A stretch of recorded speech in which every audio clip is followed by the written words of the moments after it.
रामकृष्ण हरी माऊली ब्लॉगमध्ये तुमचं स्वागत आहे. आज पिको फॉल करायचं सांगणार आहे. तर मॅचिंग धागा घेतला आहे आणि ते बाबींमध्ये धागा भरते. ते बाबीन मशीनमध्ये फिट करते आणि नंतर पिकोसाठी साडी घेतली जाते आणि पिको थोडंसं असं वरतून खिचलं ना छान बारीक पिको येते. तुम्हाला जवळून दाखवेलच मी कशी पिको करते. त्यामुळे ह्या पद्धतीनं पिको जर केला आपण तर छानच पिको होते, अशी बारीक होते. तर अशा पद्धतीने पिको केली जाते. फाल पण ह्या साडीला लावून हात शिलाई कशी करायची ते पण सांगते. आज गळा थोडासा खराब आहे, त्यामुळे तुम्ही थोडंसं समजून घ्या मला. पुन्हा तुम्हाला ब्लाऊज वगैरे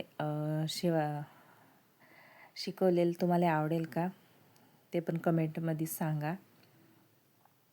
हात शिलाई करताय साडीला फाल एक साईडनं आपल्याला हाताने लावावं लागते, त्यामुळे हाताने लावली जाते. थोडंसं सांभाळून करावं लागते, कारण तर बोटाला पण सुई टोचते.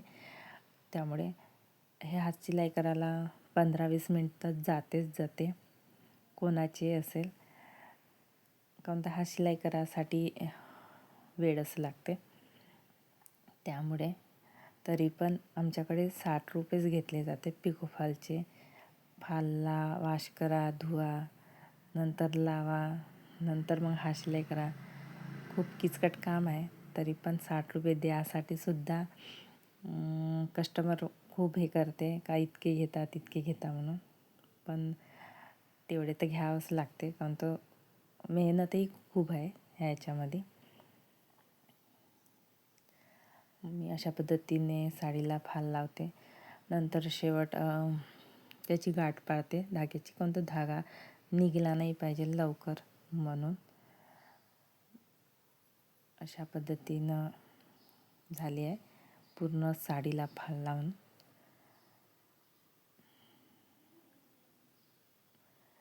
आणि धागा खूप असं बारीक घेतल्यामुळं साडीच्या समोरच्याही साईडनं धागा दिसणार नाही.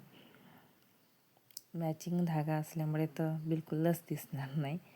बघा मी तुम्हाला दाखवते. हे फाल लावून आहे आणि हे समोर आहे साईड साडीची. साडी पण खूप सुंदर आहे, बिलकुल धागा दिसत नाही आहे. म्हणजे हाताने प्रेस करू फाल लावल्यामुळे फाल पण व्यवस्थित लागली गेलेली आहे. त्यामुळे थँक्यू.